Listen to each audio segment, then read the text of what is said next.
In southern Louisiana, someone is killing the elderly. A psychic 4,000 miles away says she can see the killer. I saw that he was wearing gloves and that he was very anxious, and he was looking for a way to get in. They knew they were getting beaten, and they knew they were going to die. It was horrific, the manner in which he beat and killed human beings. There was a lot of fear going around a community that a lot of people thought they might be the next victim. Can a psychic's paranormal insights help police stop a psychopath before he kills again?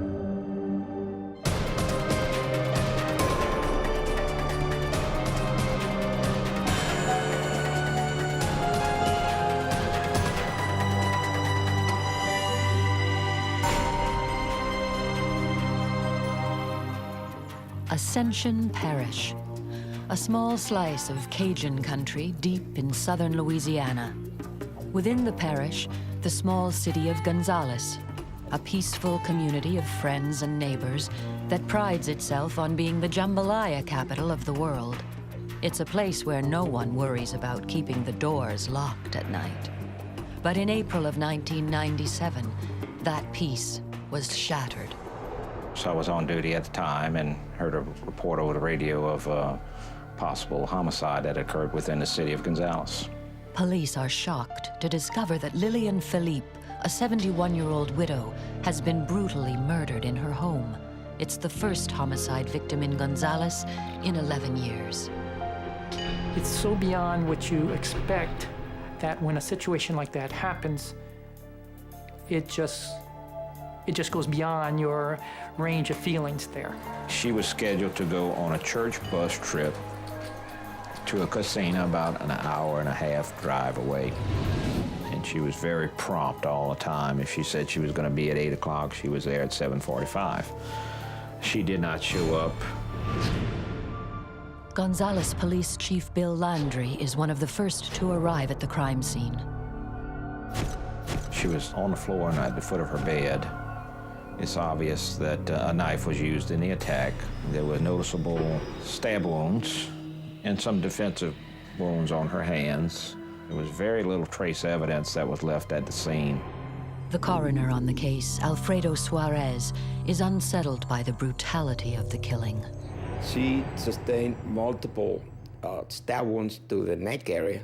Both jugular veins were severed by the deep stab wounds to that area. Furthermore, the larynx was partially severed, as well as the right lobe of the thyroid gland. In essence, she bled to death, and at the time, in that town of Gonzales, this was a horrifying death because the people in that town are not used to this kind of violent, brutal, bloody death. Miss Lillian's death caused a lot of concern because their quiet neighborhoods were now infiltrated with someone who had committed a murder. I mean, there was a lot of fear going around a community that a lot of people thought they might be the next victim. But what the people of Gonzales don't know is even more terrifying. The death of Lillian Philippe is the third murder committed in the past 6 months along the airline highway. A highway that cuts through Ascension Parish, connecting Baton Rouge to New Orleans. Victor Rossi, the first victim, was beaten to death with a baseball bat. The second, Barbara Bourgeois, was stabbed to death. Every time something like that happens, you lose a little bit of your innocence. And yes, it certainly we certainly lost our innocence during these events here. 3 bodies in 6 months. Each victim was elderly and attacked in their own home, but police are stuck. But we were running into dead ends. It seemed like every suspect we may have come up with was eliminated. Then Chief Landry receives a telephone call that will alter the course of the investigation. I had received a call from a high school classmate of mine, Marcia. Marcia lives in Honolulu, Hawaii. She is the niece of Lillian Philippe. She asks Chief Landry to consult with her friend Rose Kopp, a psychic.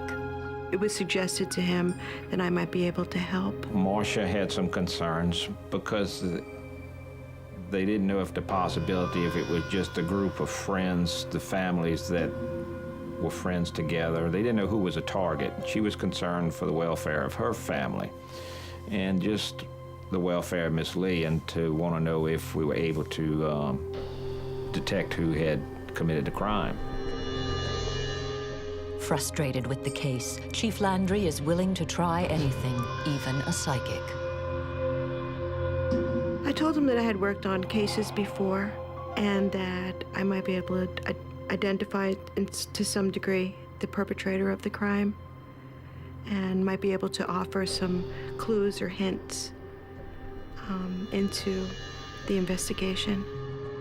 I asked Chief Landry to send me a photograph of the victim and a small personal item of hers. And the photographs of people actually tell me things. I look into the eyes, and it's a matter that transcends physical reality. Once I see a person's photograph and touch an object that belongs to them, I'm able to connect better with the target. But before the photo reaches Hawaii, the killer strikes again, this time a double homicide. Once again, the airline highway, just down the road from the home of Lillian Philippe. Seniors Sam and Luella Arcuri have been bludgeoned to death in their home. Then 5 days later, another killing. Joan Brock, 55, is beaten to death in her backyard. All signs point to a serial killer stalking the most helpless citizens of Ascension Parish. Although the body count is rising fast, police have very little information. The crime scene reveals nothing. No fingerprints, no DNA. In Honolulu, Rose Kopp is already on the case. Like a shaman or a medicine man, Rose enters a trance where she claims to be able to travel to the scene of the crime. Shamanic journey is a trance that's induced by repetitive sound, slowly by just focusing on the sound of it. Your brain waves alter, and you feel very light. So I move out of body, flew over Diamond Head, over the Pacific Ocean. My intention was to go to Miss Lillian's house. I flew over California, Texas. I went to Louisiana, and I ended up standing in the carport. And I turned around and I looked over my right shoulder, and there was so much blood all over the place.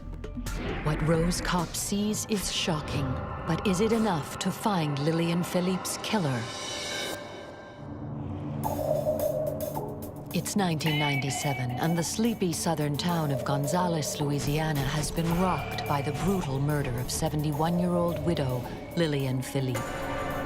It just goes beyond your range of feeling. Gonzales Police Chief Bill Landry has connected the killing to 5 others in the area. I mean, there was a lot of fear going around the community that a lot of people thought they might be the next victim. And you had to really keep everybody happy and make sure that they saw patrol cars and they saw officers around. And so it was the assurance that we had to give as a law enforcement community, had to give the public to know that they could still be safe in a community that was stricken with a serial murderer.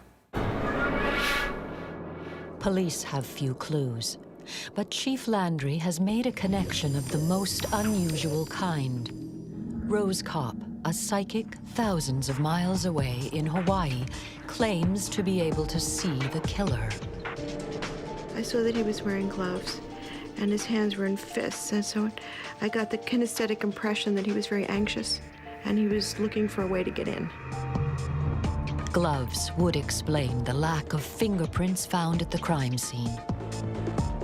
I saw him as a Caucasian male and about 5'9", and he had brown hair. He was very strong.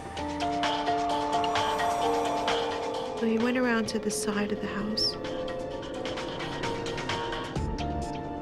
and I saw him move a wrought iron chair from the porch area and move that on top of the air conditioning vent and then stand up on it.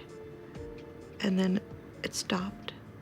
My vision stopped. And the first thing she told me was that he'd placed a chair on top of an air-conditioned unit and actually climbed onto the roof of the home. Chief Landry is stunned by what Rose tells him. There is no way she could have known about that chair. Entrance was apparently gained through a vent through the roof of the house, and then ultimately entered the residence through attic stairs.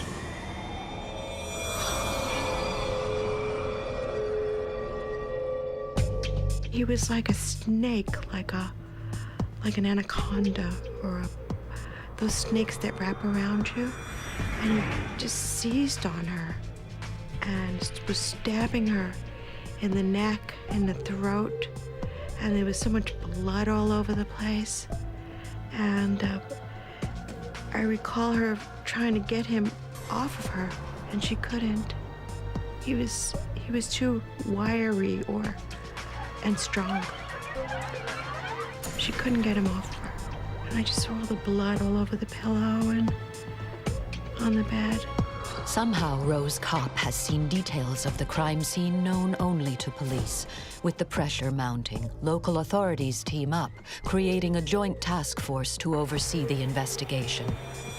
The task force was composed of St. John, the Sheriff's Department, St. James, Ascension Parish Sheriff's Department, and the City of Gonzales to try and collect all information. District Attorney Charles Long monitors the task force. The task force thought it wise to consult the FBI Child Abduction and Serial Killer Unit in Quantico, Virginia. After the FBI profiling was done, it was learned that all of the crimes, both in St. John, St. James, and Ascension and City of Gonzales, were probably done by a single killer. Now, certain he's dealing with a serial killer, Chief Landry once again contacts Rose Kopp. And he asked me if I would go back and see what his motives were, if I could give a more detailed description of him. Rose takes another shamanic journey to the crime scene. I flew over to Louisiana again, and I landed by Miss Lillian's house. And I turned around and I looked over my right shoulder, and the dark-colored sedan was there. I moved inside the car, and I noticed on the floor of the car were gambling slips, lots of papers and betting slips and things like that. Amazingly, Rose's vision matches with what investigators believe is fueling the killing spree.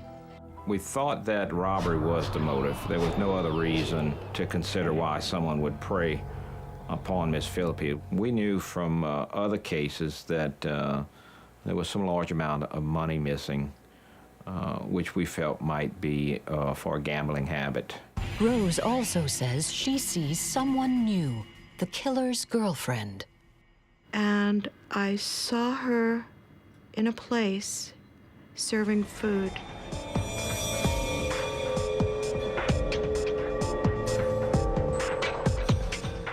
So I realized she was a waitress, so I looked to see her name tag. And I wasn't sure if it was Brandy or Cindy or Candy, and then I wanted to know where the restaurant was where she worked. So I looked out the window. I'm invisible all this time, and I looked out the window and I saw a fairly large building. And I smelled blood. And then suddenly I saw a severed cow's head. And it shocked me so badly that I came back immediately into my body. I was back in my living room. I don't even recall traveling back. It's a bizarre psychic vision that transcends space and time, but it makes sense to Chief Landry. Right off the top of my head, I knew exactly what she was talking about. It was a slaughterhouse. It was a regional slaughterhouse for cattle. And they had a big cow that stood up on top of a sign. The slaughterhouse Rose can see was torn down years ago. I mean, I got officers who didn't know that that sign existed at one time or another. I do remember it because as a kid I remember the slaughterhouse, and when she said, "I see a cow on a sign," it was right off the top of my head. I knew exactly what she was talking about. But it's the psychic's final vision that will blow the case wide open. And then I saw an old woman's hand, and I knew it was an old woman's hand because it was veiny and the skin, the knuckles were wrinkly. And she wrote, "River Rat." River rat. What could it mean? And how is it connected to the case? River rat is a term that we would use for people who live along the Mississippi River corridor, or when you get into different sections of South Louisiana, the slang, the accent is a little different, and you're able to tell where people are from based on their accent.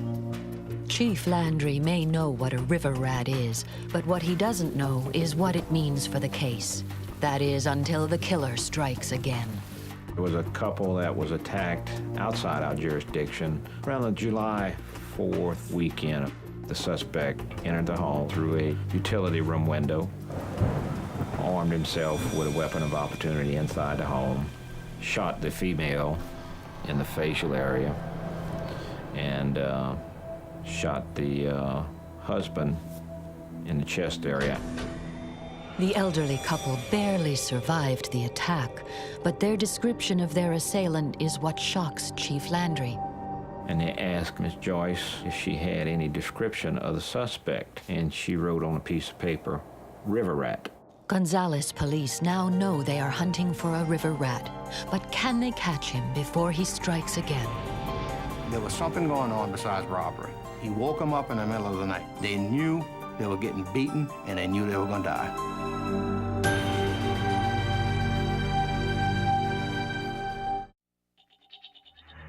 A serial killer is on the loose in Ascension Parish, Louisiana. 6 elderly victims have been murdered, including 71-year-old Lillian Philippe. Though police believe robbery is the motive, they're disturbed by the viciousness of the attacks. You've got your whole community in fear of who's next. When you go into somebody's house, that's you know, man's house is his castle. And when you're robbing the castle and killing the king and the queen, you got a problem. From the sheriff's department's point of view, from the district attorney's point of view, trying to prosecute somebody and bring them to justice and trying to calm the community. So I would say in my years of 15 years as a prosecutor, that was some of the worst, you know. We've had some other disputes, but nothing of this magnitude. Gonzales Police Chief Bill Landry is working on the case alongside psychic Rose Kopp. And then I saw an old woman's hand, and she wrote, "River Rat." The latest victim has survived the killer's assault. She gives police a physical description of her attacker and also describes him as a river rat, slang for people who live along the Mississippi corridor. Now, using the FBI profile and the victim's description, police create a composite of the suspect and release it to the public. Again, Chief Landry is struck by the accuracy of the psychic's visions. The description Rose had given me was very, very close in the physical features to the composite we ultimately got. Only 5 days after the composite is released, there's a major break in the case. There was someone who came forward to say, look, I know this guy. He's been spending a lot of money in a casino.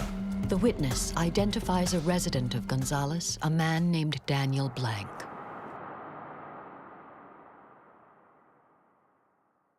When you gamble, you have that little card you put in a slot machine, or it tracks not only your earnings, but your losses also. It tells you how much you spent as compared to how much you've actually won. And they gathered substantial information about, you know, $80,000, $100,000 worth of gambling that he was doing at all of these casinos. And you compare that with what you thought his salary would be for a self-employed mechanic, and it just didn't add up. Then you look at what associations Daniel may have had with each victim, and there was some relationship with auto parts, maybe a friend of the family. Everything just started really funneling right toward Daniel Blank. Police go looking for Daniel Blank at his last known address. Task force decided that, well, we're going to pick him up for questioning. He's got some, we checked on his earnings and his losses at the casino. He's going to have to show us some paperwork as to where these finances came from. We began looking for him and learned that he had ultimately just recently had moved to Onalaska, Texas. And so we contacted the authorities in Onalaska and sent our task force to Texas to further the investigation. In Onalaska, Texas, investigators find Daniel Blank and question him about the murders. It was a very long interview. I think it was approximately a 12-hour interview. And when he finally began to confess, of course, they went through each one of the crimes that were committed in detail, like a separate mini interview within the 12-hour interview. Okay. And that's when I hit her with it. With what? With the thing, whatever it was, I had in my hand. During his interrogation, Daniel Blank admits to all 6 murders, including that of Lillian Philippe. Police also pick up the mysterious Cindy from Rose's visions. We discovered Cindy and learned that Cindy was actually Daniel Blank's girlfriend. And Cindy was the one Rose saw in the waitress outfit. Cindy worked at a little cafe. Daniel would frequent the cafe because there were video poker machines, gambling machines, and Daniel would, and I feel that's how Rose saw Cindy, but when she saw Cindy, Daniel would have been right inside gambling. So she actually saw them both there, but she only read Cindy's name, I think. Police learn Cindy waitresses across the street from the site of the old slaughterhouse, just as Rose had envisioned. His girlfriend, Cindy Bellard, is released after making a deal to cooperate with prosecutors. In his confession, Blank reveals the brutal details of his murder of Lillian Philippe. After using the wrought iron chair to gain access to the home, Daniel Blank attacked the elderly widow with a trophy, then stabbed her to death with a kitchen knife.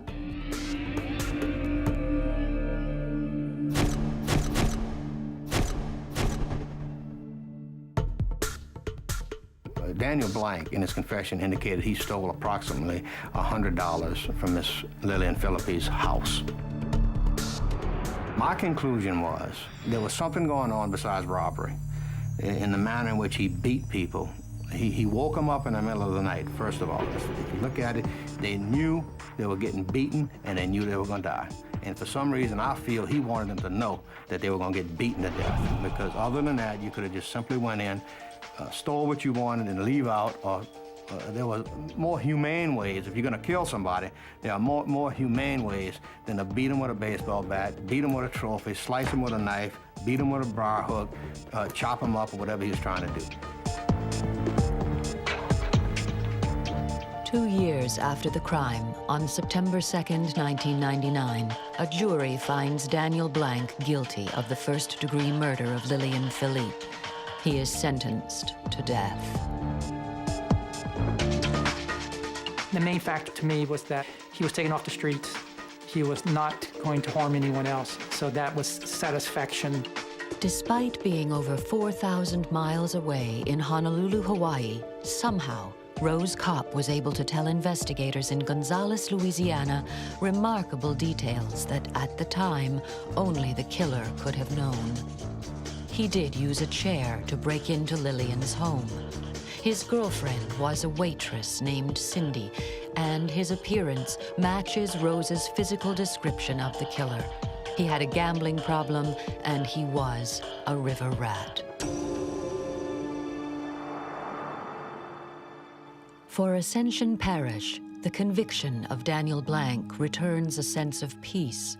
For the family of Lillian Philippe, it means justice. And for Rose Kopp, it means vindication for the psychic powers even she finds inexplicable. I'm surprised, happy, exhilarated, satisfied. I love catching bad guys. Not to say that Rose had everything signed, sealed, and delivered, but I think Rose's journeys did aid us to ultimately get the right guy.